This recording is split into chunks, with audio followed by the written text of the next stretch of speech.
tuned in to Watch This with Eryk and Brandon, the show where we make a friend watch a movie or a TV show that they've never seen before. What do they think of it? Is their opinion the same as ours? That's what we're going to find out. On today's episode, Eryk and I are going to discuss Die Hard. Now, I've seen this movie several times. Eryk has never seen it before. What is he going to think about it? Will he get more into action movies? I know he's been not a huge action movie fan, but, that's what we're going to find out today. We're going to discuss some of our favorite scenes and our characters, and we're going to talk about the ongoing debate if it's a Christmas movie or not. And we're going to see where it ranks among other action movies that we've seen over the years. Right. So, starting off with the background, Die Hard started as a 1988 American action thriller. It was directed by John McTiernan, and it was written by Stephen E. D'Souza and Jeb Stewart.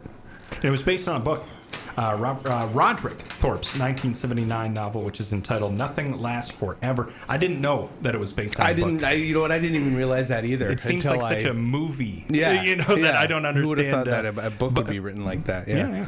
So $28 million was the budget, and it grossed $140 million theatrically worldwide.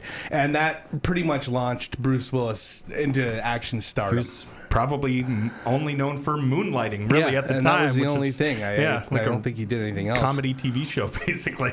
And in 2017, it was selected for preservation in the United States National Film Register. We've talked about that for a lot of the movies that we've done. So we've covered a lot of classics on here. Nominated for 4 Academy Awards: Best Sound Effects Editing, Best Film Editing, Best Sound, and Best Visual Effects. It deserves all of those. Unfortunately, I don't think it didn't win any of them. But, and we were talking about Bruce Willis. Some of the other actors that were up for this. I can't believe some of the names that turned it down. How about Richard Gere, Clint Eastwood, Burt Reynolds, Sylvester Stallone, who was a huge action star at the time, Harrison Ford, Don Johnson, Nick Nolte, Mel Gibson, Richard Dean Anderson. I even heard that Charles Bronson was in there. I mean, some of those guys were a little old. Yeah. And I think that they were saying that if Clint Eastwood or Burt Reynolds or Charles Bronson, any of those guys were going to be selected, they would have made the character of his wife, they would have made it his daughter instead. Oh, okay. And that's how they would have gotten away with that. But yeah, hard to believe that all those names turned it down. Like, you wonder why. But then again, we all lucked out because it was a perfect choice. Yeah, well, I think they went with the right choice with Bruce Willis for sure.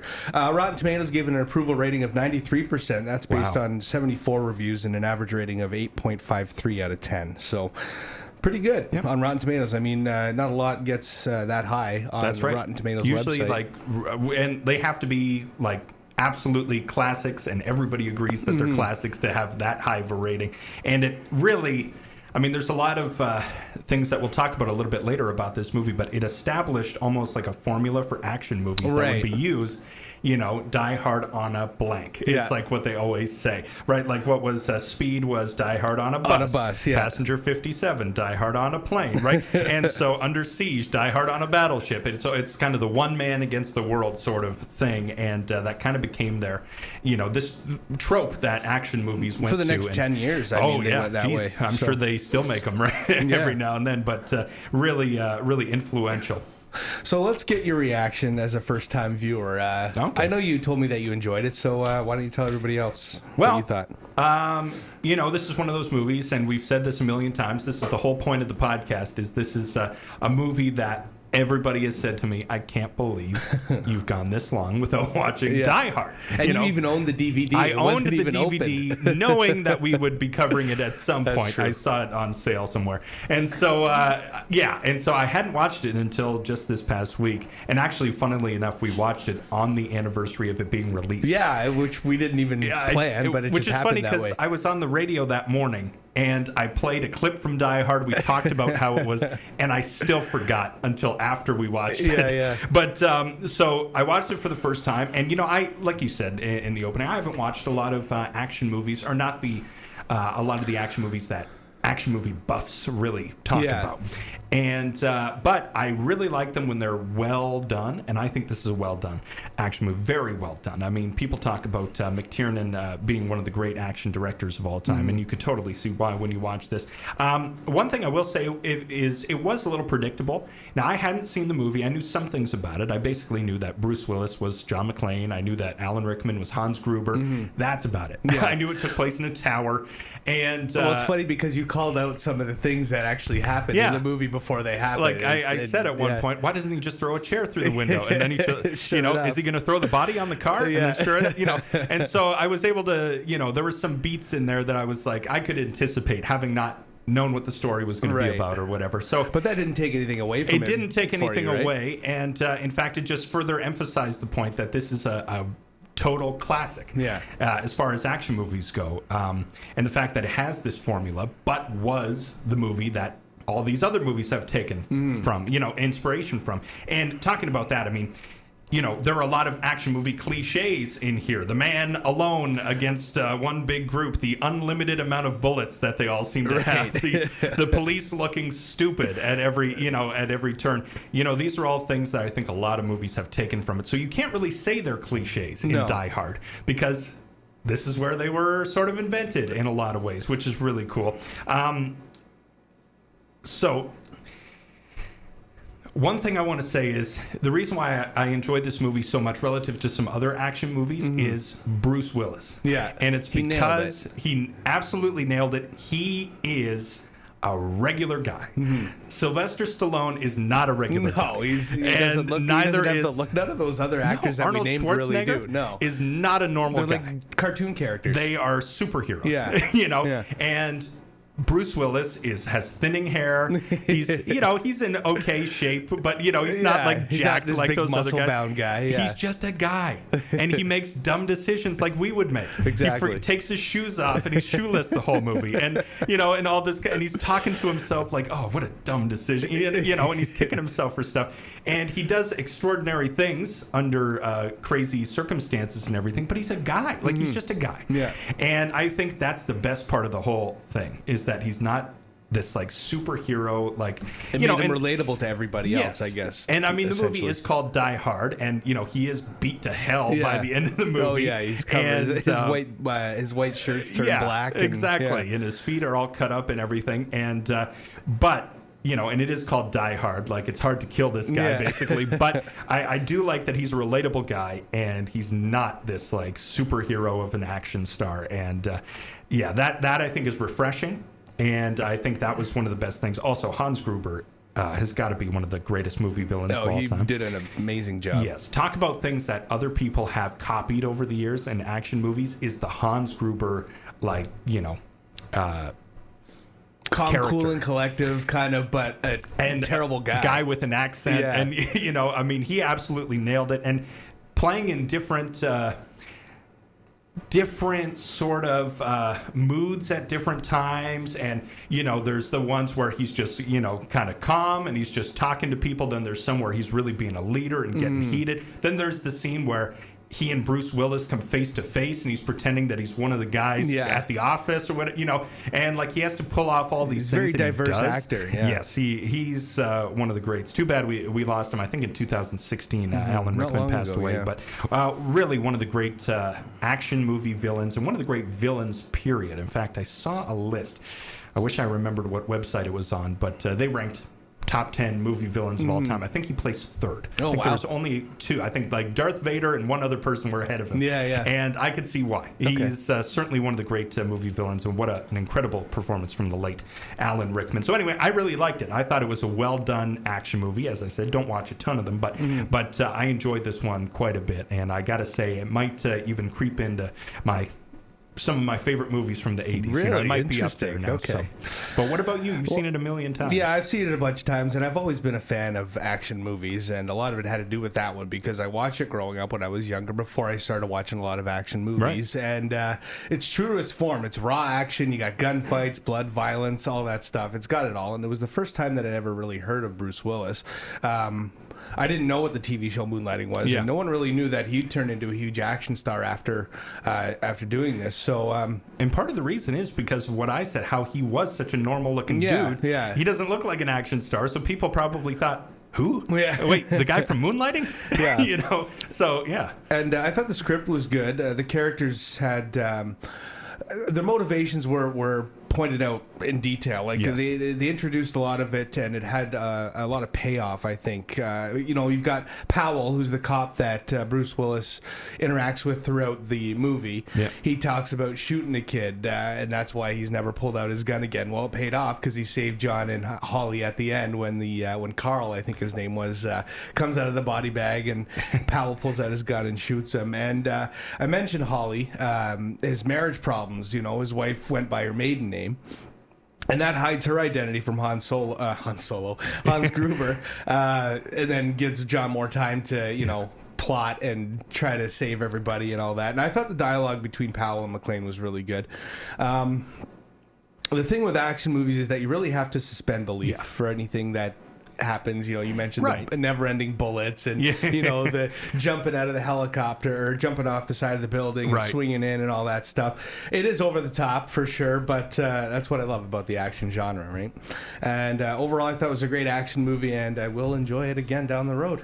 You're going to continue to watch. I will Die watch Hard it again, I'm the sure, years. at some point. Yeah, there was really, you said you have to suspend disbelief, but this movie, relative to some of the other action movies that I've seen, actually had less of that. Like, we talked about the unlimited bullets. Like, I'm pretty sure that gun only holds 30 rounds. That's every action movie, right? And he's firing it for 10 minutes in a row. I feel like this movie had less of that because of Bruce Willis being just a normal guy and all this kind of stuff. They do put him in extraordinary circumstances, but it is perhaps more believable in some cases. There's really only a few things that I would kind of like... was their plan a good plan? I might question that a little like bit. Breaking into the safe and he's got this drill. And why did the owner of this building have $600 million of these bonds in a safe? Like, you know what I mean? There's a few things about that, about the storyline and that sort of thing that it's like, oh, come on. And really? how does the guy go in when they first break into the building? The guy just automatically knows how to shut down everything. Right. Shut down the security system, shut down the cameras. One thing I will say about that is that Hans Gruber isn't the guy who knows everything. No, but he's got a team, right? He's got a team, and he's the leader of the team. Yeah. And I think that's what makes him a good villain is that he's in charge, but he's not unrealistically knowledgeable in every category of everything. Like, like he can't just push the guy out of the way and do the computer and start stuff. doing it on his own. Yeah, no. And so that's one thing I like about him as well. So... Well, this is a Christmas movie. That's the next big debate. And it's something that people have been divided on. Is it a Christmas movie? In the grand scheme of things, in my opinion, I say no. It happens at Christmas Eve, but it's certainly not a movie about Christmas. It's an action movie based at Christmas time. I see Christmas movies. You see Santa Claus. You see The Grinch, A Christmas Carol, Home Alone. That's a Christmas movie. Christmas Vacation, Miracle on 34th Street. You can go on and on. But to me, no, it's not a Christmas movie. Also... Die Hard, Christmas movie. Let me tell you Yeah, what. okay. Takes place around Christmas. Yeah. Christmas Eve. Tons of Christmas decorations. Sure, in at the most Christmas of the party, shots where they're at the Christmas party, there's Christmas decorations everywhere. There are Christmas songs on the soundtrack. Are there? He's humming Christmas songs. Yeah, they're playing. John's wife is named Holly. You got Holly. Now I have a machine gun. Ho, ho, ho. Remember? Okay. Yeah. Very festive. Also, it's the classic Christmas movie trope. A greedy guy who's only out for money, all this kind of stuff, has ruined Christmas Eve. How many Christmas movies have that? I'm telling you, it is a Christmas movie. It's That's your Christmas action Christmas movie. And there are different genres of action. It's a effing Christmas movie. I think it's a Bruce Willis action movie is what it is. All right, so where does it rank then among other action movies? We've watched a few over the years. And, what we should have done is where does it rank against other Christmas movies? No, I don't. So, okay, yes. Against our favorite action movies. Like you have seen... I've seen many action movies. Yeah. And I realized I've seen a bunch, and I've kind of broken it up into genres and categories. But so why don't you start here? Well, I've got the first one is Face Off with John Travolta and Nicolas Cage. That's from '97. So these movies that I'm going to list here are leading. These came after Die Hard, and they are very similar to Die Hard, I think. So Travolta plays an FBI agent. Nicolas Cage is a terrorist, and they're enemies, and then they assume each other's physical appearance. and the whole thing. And again, the one guy's trying to ruin the world and take over and be this huge criminal. And I just thought that was very similar to what Hans Gruber wanted. I mean, and it has to do with money as well. Yeah. So that's the first one. So my first category is bad but good, which is a category that we've talked about on this podcast before.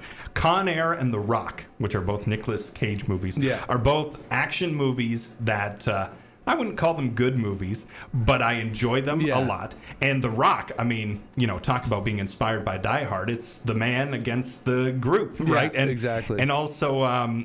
it's so amazing that these movies got all these stars. Think about all the stars in Con Air. Nicolas Cage, Steve Buscemi, John Malkovich, Dave Chappelle. What a list.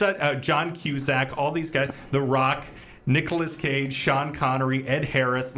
It's just amazing that they all agreed to be in these ridiculous movies. But these are two that I kind of grew up on and really enjoy. And I would file them under bad but good. Not great movies, and there's problems with both of them, but enjoyable completely. So I've got Speed we talked about this earlier, a Die Hard on a bus. And it's Keanu Reeves that's on this bus trying to stop it. If it goes below 50 kilometers an hour, it's going to blow up. It's got a bunch of people on it, and Dennis Hopper's the villain, and he's this guy that's set up these bombs, and he was a former I think he was a former police officer, that was the story. And he's just bitter at the world, I guess, and Keanu Reeves is like Bruce Willis, much like him in every way.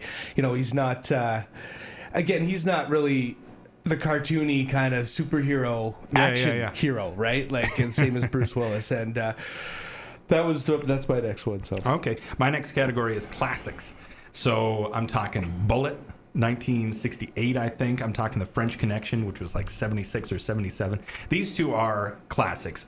Not as much minute-to-minute action as Die Hard or some of these others that we're going to talk about. But, I mean, Bullet still to this day, after 51 years, has one of the greatest car chases of all time through the streets of San Francisco, going up and down the hills. And just amazing. And, I mean, talking about chases, The French Connection has a classic chase, too, where Gene Hackman is driving through the streets of New York, running red lights, trying to chase a subway, and oh my God, it's crazy. And that one has a little bit more action maybe than Bullet does, but they're both kind of crime procedurals, cop movies, and very gritty, but certainly classics, and laid the groundwork for some action movies we would see many years later. My next one is Under Siege, 1992. Again, we talked about this earlier as well. Under Die Hard on a battleship, and Steven Seagal plays this ex-Marine that turns into a cook, and he is a cook, and then Tommy Lee Jones is the terrorist, and he's going to take over the boat, and what can I say? They're all similar. All these movies are very similar, and that's why I like them. Maybe that's because that's why I like. You like the Die Hard archetype. I like that the way that they make those movies like that. Yeah. So my next category is spy action. I like Casino Royale, the first Daniel Craig James Bond movie, and I like The Bourne Identity in that category. The Bourne Identity is one I've been watching since I was a kid. I absolutely love it. They've made a bunch of them. How many? They've made a bunch of them, and some people might put The Bourne Ultimatum first if you were ranking them. I personally like the first one. That's maybe just because it was the first one I saw and everything, and it's the one I've seen the most. And Casino Royale, I mean, I've seen a lot of the James Bond movies, and they're all in the action genre. I would say I think Daniel Craig is the best action movie lead out of all the James Bonds. Sean Connery, how many have there been, right? Just a few, but Sean Connery maybe would be second, just because Sean Connery was a bodybuilder when he was growing up, and he was a bigger guy, and he was believable in a fight scene. But Roger Moore just looked like an old man to me. Pierce Brosnan was too clean cut for me. Daniel Craig is just he's almost perfect. He looks like he could get into a scrap, but then he also is believable in a tux and drinking his shaken not stirred martini or whatever. And so I think he's the best action James Bond that they've ever had. And so those two in the spy action genre is what I would put. Okay. And my last one was Cliffhanger, Sylvester Stallone. Again, very similar to Die Hard. He's a mountain climber. He comes wrapped up in this failed heist of a U.S. Treasury plane. flying through the mountains in the Rockies. You know, he's running. He's basically the same as Bruce Willis as the barefoot, right? He's got no coat. He's got no, you know, his shoes are just shoes, and he's this big muscle bound guy, and that's different than the Bruce Willis role, but very similar in that sense of that type of movie, I guess. I'm just going to throw out 3 more here. They're all from the 80s, but they're all earlier than Die Hard. Raiders of the Lost Ark, great action adventure. I mean, I argued when we did our top 10 80s movies list, and I put that on my list, that movie has so many genres in it. You could argue that it's an adventure movie and an action movie and even a horror movie. And, you know, like a conspiracy theory movie, and like, you know, there's so many different elements to it, but I mean, there's a lot of great action in that one. Lethal Weapon, which was only like a year before Die Hard, is kind of the buddy cop sort of. It falls into that archetype that was invented in the 70s with like 48 Hours and some of those movies, and then First Blood, which I actually rewatched just last night in anticipation of this. But again, Stallone is this huge guy, and he's a trained guerrilla warrior. He's a Green Beret, and so he's just so much more. He's so much smarter than everybody, and he's so much more prepared than everybody. And he takes on this entire like army basically by himself, and so that's like the action movie hero that is the anti Bruce Willis and Die Hard, where he is the superhero guy against the world, whereas, you know, Bruce Willis is just a guy. He's just a cop, you know. And so those are all ones that I really like as well. So anyway, where would you rank it? So you listed some of your favorites, and like we said, a lot of those fall under the Die Hard on a blank thing. I think Die Hard's my favorite one out of all those. Yeah, easily. That doesn't contend. What about you? I think I would put Raiders of the Lost Ark first, Bourne Identity, and then maybe Die Hard third. Okay. Yeah. Just because those are ones that I've watched a lot. The Raiders of the Lost Ark. I love the Indiana Jones movies. And the Bourne Identity was, I mean, it's got a lot of great scenes as well. It's got a great car chase through the streets of Paris, I think. And it's got all these great moments in it. So... yeah, I think that's how I would rank it too. Yeah, number 3, I would definitely put Die Hard in there just because of its influence then going forward as well. And you could sort of see where all these cliches that would come down the line came from. So what about favorite scenes? Let's look at Getting some of back those. to Die Hard. Yeah, okay. So go ahead. So favorite scenes. Well, I like, because Harry Ellis is such a horrible character and like snorting coke and such a greasy, super 80s guy. Yeah. And so... the whole Harry Ellis getting a coke scene when he's on the radio with John McClane and pretending he's his buddy and all this, that was great. Yeah, it was a good scene. and then he ends up getting killed. Right? That's right. Yeah. We didn't say spoiler alert at the beginning like we usually do, we didn't, but he gets killed. Yes. What about you? Well, when Hans Gruber meets with John, when he pretends he's an American, that scene... you mentioned how he's a diverse actor, and the way that he pulls it off, like it's believable. Yeah. And just the back and forth with him, and then John gives him the unloaded gun. And he's like, "What do you think? I'm stupid, Hans?" And also the German cigarette. Yeah. So this is a deep cut that I read about. Okay. Because I did a little research after we watched the movie, and so apparently one of the things that people point out about that scene is. John took the cigarettes off of one of the dead Germans. Right. And apparently the German cigarettes are supposed to be stronger than typical cigarettes. And so he gives him one and he smokes it without without commenting on it, you know. Yeah. And so, apparently that was a tip off. Oh, okay. You know. And then he gives him the fake name too, the Bill Clay, which or he whatever. notices on the and he sees it on the board. Yeah. So that was one of my favorites. Yeah. I like the glass shattering scene when they're kind of on that one floor and they're shooting at him with the unlimited bullets, and the glass is breaking. He has to walk on the glass. And that's right after he meets with him, actually. Right. Yeah. Yes. And that comes because he tells him to shoot out the glass because he's got bare feet. Yeah. That was a great scene. Just visually, it was cool seeing the glass all explode like that, and then the aftermath of that, him in the bathroom, like just so much blood. Oh yeah, he's pulling the glass out of his feet. Yeah. Oh god. I liked when he was on the emergency line. This is just like this is a short short scene, Yeah, but the yeah. woman tells him that it's reserved for emergency calls only, and his reaction is just the best. He's like, "No effing ass Yeah, lady," you know. Like, you think I'm ordering a pizza, like just that line. That's great. Oh no, there was some classic lines in here, that's for sure. I also like John jumping off the side of the building when the helicopter is up there with the. He ties the fire hose around his waist. Yeah. But then again, like, he's questioning himself in the moment, like, this is so stupid. What Yeah, are you, what are what are you you doing, doing? John? Yeah, and so I love that. And do you have any others? Yeah, just one other one. When he sends the dead guy down the elevator and with the message, "Now I've got the machine gun, ho, ho, ho." And then they all realize that, what the heck is going on? Very festive. Yeah.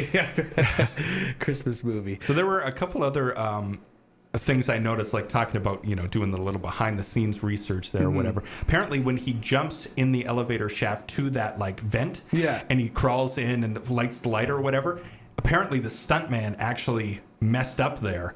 And like dropped and caught himself at the last second. Oh, wow. And so what we saw in the movie was the stuntman like basically Like, catching himself. Where were they though? Was it in an elevator shaft? Yeah, Did they probably a set or something. But still, like it still looked real. Yeah, They made it look as it real made it as look possible. more real. Yeah, which is really cool. And also, when Hans Gruber falls to his death, apparently they made Alan Rickman fall 70 feet. Yeah, for and that. he wasn't happy about that. He wasn't happy apparently. because they also didn't like they dropped him before.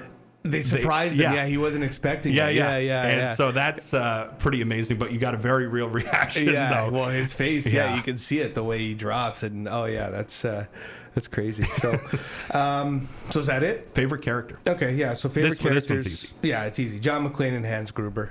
Hands Two of down the best for me. Yeah, two of the best. And yeah, really, who else? Harry Ellis? Yeah, he wasn't your favorite. No, I'm glad that guy died. Yeah. To be perfectly honest. And so, maybe the cop, I forget his name now. Powell. But, Powell. Yeah. Maybe he would be in there he as well. was good. Yeah. But I mean, John the two McClane stars of the movie were and Hans Gruber. Bruce I mean, and, first of all, great Alan. names. Yeah. And then also just incredible, legendary characters. So yes. Is it woke? Could it be released in 2019 as is? No. You don't think so? It's pretty offensive to Japanese people in a lot of the scenes. And, I mean, obviously, there's no political point or anything. No, that they're not trying to make make anything. No. They're not trying to make a woke movie. So I would say no. And yeah, they would have to get rid of some of the Japanese racism stereotypes and things. It's more stereotypes, I guess. It's not really racism per se. I don't know. But it's not cool either. Yeah. Well, no, I'm not saying it's cool. I know you love those parts, but I mean, Brandon, it's really offensive. So get it real.